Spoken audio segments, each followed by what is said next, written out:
నిన్న దిలావర్పూర్ ఇన్సిడెంట్లో మన chief minister గారు దృష్టిలో తీసుకువెళ్ళడం జరిగింది. గవర్నమెంట్ కూడా ప్రజా ఏం కోరిది అదే డెఫినెట్గా ఇవ్వాలి వాళ్ళ ఆలోచన. అందువలన ఇది factory work is kept in abeyance. So ప్రజాతో కూడా ఇదే రిక్వెస్ట్ ఉన్నాయి, please avoid believing any rumours. Government is in support of you. ఇది ప్రజాపాలన, ఇది రైతు పాలన ఉంది. So I request everyone to please avoid any kind of rumours in this. ఏదో ఎవరైనా చెప్పినా కూడా నమ్మకూడదు. Factory is kept in abeyance. Construction work కూడా ఆపడం జరిగింది. ఇప్పుడు ఏం కన్స్ట్రక్షన్ వర్క్ నడవదు. మన తరఫు నుంచి కూడా రిపోర్ట్ పోయింది. Thank you.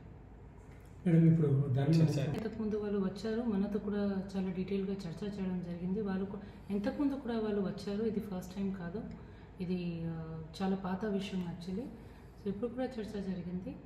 అండ్ మనకు కూడా వాళ్ళకి అష్యూరెన్స్ ఇచ్చాము దట్ వాళ్ళకి ఏదో ఇష్యూ ఉన్నాయి, మనం డెఫినెట్గా వాళ్ళ పరంగా కూడా ఆలోచించేస్తున్నాము ఇప్పుడు కూడా. సో వాళ్ళు కూడా కొద్దిగా సాటిస్ఫైడ్గా వెళ్ళారు. మళ్ళీ ఇప్పుడు వాళ్ళు వెళ్ళి మళ్ళీ ఇది ధర్నా బంద్ చేస్తారు, అది కూడా మనకి హామీ ఇవ్వడం జరిగింది. ఇప్పుడు మనం చూడాలి పరిష్కారం. అవును, అంటే ఫ్యాక్టరీ మన కెప్ట్ ఇన్ అబేయన్స్ కదా. వాళ్ళు ఏమన్నా అన్నారా మేడం? ఇంకా చేశారు వెళ్ళారు. వాళ్ళకి ఒకటే రిక్వైర్మెంట్, ఫ్యాక్టరీ బంద్ చేయాలి. సో అది సీఎం గారి దృష్టిలో పోయింది. సీఎం గారే వాళ్ళ తరఫు నుంచి స్పెషల్గా ఇంటర్వ్యూన్ చేసి హామీ ఇచ్చారు కాబట్టి ఇప్పుడు వాళ్ళు సాటిస్ఫైడ్గా వెళ్ళిపోయారు. మీరు తాత్కాలికంగానే పనులు నిలిపివేస్తున్నారు.